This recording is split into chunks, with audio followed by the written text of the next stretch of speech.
Kim, it goes without saying that getting Josh back was helpful, but for him to be attacking the offensive glass the way he was, even if there were some misses in there as well, kind of contributing to that, and also the assists that went into that too, the all-around game that he gave you, seemed like that was pretty valuable. Yeah, I think he was patting his stats, offensive rebound, Moses Malone style, missing a lot of his and getting his own.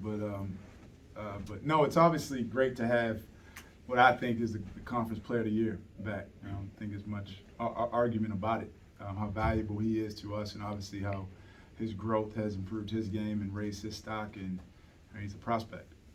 But again, there's silver lining in it all. As frustrating as it is without him, I kind of look at it like it doesn't do any good worrying about it. It's kind of like being a G League coach. You know, your roster changes game to game. Guys go up 10-day, guys come down, guys get hurt. So you just devise a game plan. Now, fortunate we, foul trouble at Kansas, the GW game. You know, we're figuring out how to play without him. And that's good because some other guys get some opportunity, Malik, Blake, Otis. So our play style is getting better without him, but it's obviously good to have him. Because obviously, you want to get the ball in the paint. You know, we like threes. We like threes, but we love layups. Yeah, Coach. Blake Buchanan, again, with a lot of game time again tonight. He got 20 minutes. He was a +6. With Polite coming back sometime soon, we expect, even when Polite comes back, do we expect Blake? Yeah, Blake's in a rotation, and he should have been from day one. Our program core values are toughness, competitiveness, work ethic, and humility. And our first week of practice, we were scrimmaging, and I stopped the scrimmage, and I said, Blake Buchanan is in our top 8. He is in our rotation. And I said it, and I wish I would have stuck with my word. You know, you're a sucker for talent. Coaches are a sucker for talent, what you think is talent, what you think is upside. But I have to hold true to what we're building this program on. Toughness, competitiveness, work ethic, and humility. And he is that to a T. To a T. Whatever you may deem his talent restrictions, he's in the rotation for the rest of the season.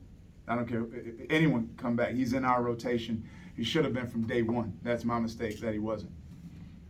Coach, on that second to last possession, you guys were up 3 and didn't foul. Was that something that you told them to kind of play it out, or did you want them to foul and kind of? The 0.7 or the 12.6? 12.6. Yeah, that's too much. That's a little too much time. You want to, Jacob was wheeling the ball up the court. You don't want to go. He's in a tough spot.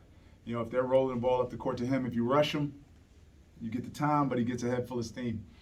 You know, if you let him roll it all the way up to half court and get it, that's too much time to foul up 3. Under 6 seconds is usually the time around if you want to foul up 3. It's not a philosophical thing that you do or don't do in every situation. You're up 3. You know, we were up 3 with 0.7 seconds. We didn't foul. You know, so it's times to foul up 3. It's times not to foul up 3. And mentioned Xavier earlier. Obviously tonight he had 17 points and 9 assists, and talk about just the game that he had today and how he was able to impact. I'm really proud of him. I'm really proud of him. We had he's our only point guard right now. You know, we're in a staff meeting the other day, and I'm just, he had 6 turnovers in the second half at Richmond, and I'm just thinking, how do help me? How do I go about this film session? You know, you weigh the opportunity cost. Do you get on a kid? Do you love him up because you know you need him? And it was a little bit of both. And I'm really proud of the way he responded. I always have. I really believe in X. I really believe I've always seen something in him. And I think when he's right, he can be one of the best point guards in this league. It's just a challenge of consistently living in the moment, possession by possession, taking care of the ball, getting us a great shot, playing defense, contesting the shot, and finishing and limiting him to 1. He's been growing with me. Coaching the point guard it's a bond. It's a bond, and we're making eye contact, communicating all game. He's getting better. That lumps are gonna happen. Taking over a program, changing the culture, changing the mindset of the group. He's been a young kid on a team that's been in the middle of the pack. He looks at some of these other players in this league like they're, Malik Henry looks at Grant Golden like he is Golden, right? Like he looks at Yuri Collins and Jacob Gilliard like there's something, but no. Like Xavier Johnson is a name that, people in this league will begin to reckon with. And that's the mindset our entire program has. And the other night, Gilliard had 23, he had 7 threes. Tonight, 4 for 14, 11 points. What was the emphasis on him coming into tonight? If Ticket makes that layup the other night, we still did an awful job defensively. If he makes that layup and we win, nothing changes about the previous 39 minutes and however many seconds it was. We played terrible. Our game plan is to go over every screen of their shooters. Almost all of their threes were from us going under. Tonight, the threes they made were from us going under. And it's just like, what are you going to do? I mean, that's just, it comes a point where you can coach and game plan, but it comes down to the individual and doing, putting on the court what we've talked about in film and on the court, shoot around in practice. Coach, it's unique to play a team back-to-back like that. Did anything change in your preparation? Did you watch more film? Did you rest a little bit more? Did anything change?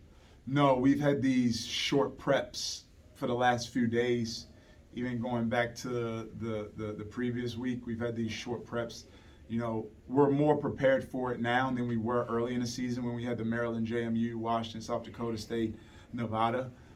We weren't as mature as a team. We weren't as sound in our habits. We're better in our habits. Our guys are more locked in. And I told them, it's like what it's like in the NBA. We play a little bit of guys, a lot of minutes. It's an adverse effect or diminishing returns if you're pounding on them in practice. It's more mental days. I call them dance steps. We're going through their offense, dance steps, not live. But no, the game plan was the same. We just executed it a little bit better tonight. They still shot 47% from the field, but what's good to see on this stat sheet, they shot 33% in overtime. So when it mattered the most, we got it done. And they got more shots than us in overtime, but we got to the free throw line, obviously. At a loss at a previous presser, you talked about there's no moral victories. But talk to me a little bit about, we played a lot of close games. Does that build our team chemistry? Does it do anything to be in this many close games? Well, it's frustrating. It's incredibly frustrating. I just told the guys, and I can replay all the losses in my mind, the one possession games, all of them, without Josh for 3 of them. As frustrating as it is, when I'm at home late at night watching film, I chuckle underneath me. This program is not where it's going to be at all. We're going to be deeper, in the future. This season, we're going to continue to get better. We're going to learn each other. We got guys that never played together learning how to win. The team we just played has played together for 6 seasons. They know each other inside out. He can call plays on the run. I had to call a timeout. I drew a new play tonight to get Deshaun that 3 they haven't seen. It's different. And for us to be as new as we are and be in all these games and not playing well in these games and still having chances to win, our group knows what's coming.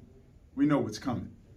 So it's not a moral victory at all. Every single loss we've had this season was disappointing. Every single loss, maybe with the exception of Nevada, we should have won. Nevada beat us good. Yeah, Coach, I want to say positive tonight, but of course, you were showing your frustration with the referees. Again, at the end of tonight, the team didn't get a single free throw in the second half. What has kind of been what was your frustration with the referees tonight when it came to how they were calling the game?